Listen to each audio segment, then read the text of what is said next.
Hi everyone and welcome to another video. The painting that I'm doing today is a moorland scene from the Yorkshire Dales, which is in the north of England, and it's not far from where I live. I've been wanting to give landscape paintings a go for a while now, because they're just something that I haven't had much practice with. Because I'm still practicing with gouache, I thought I'd try landscapes out to see if I find using gouache easier with this subject. I think that landscapes and plants and those kind of things can be a bit more forgiving when you're learning with a new medium. I think I've approached this painting more as if I was using watercolour, using it in a watery kind of consistency, and also how I would with acrylic paints later on in the painting, where I use them thicker and layer the colours.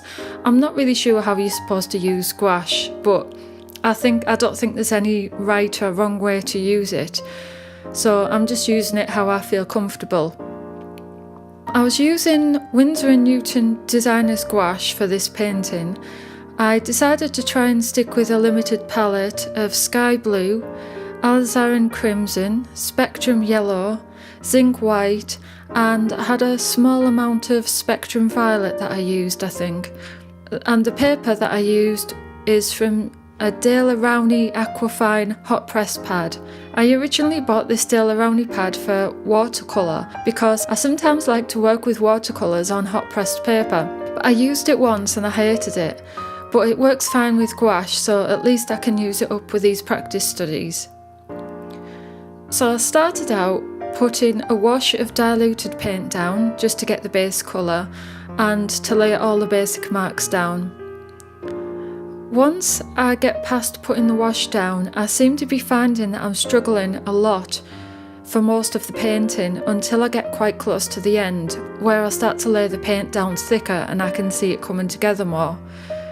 I was so close to giving up on this painting and starting again because of that struggling stage. I've heard that artists refer to it as the ugly stage, but I don't think I've ever heard them say it makes someone to give up though. But for me, when I'm going through that stage, it really makes me question if I'm even capable of completing the painting, and I also find myself questioning if I should be painting at all, and it puts me in a really negative state of mind. I just feel like I've wasted my money on buying paints and equipment, and I shouldn't even be doing art.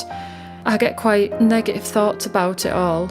I've found that I'm only feeling like that since I started practicing with my gouache paints.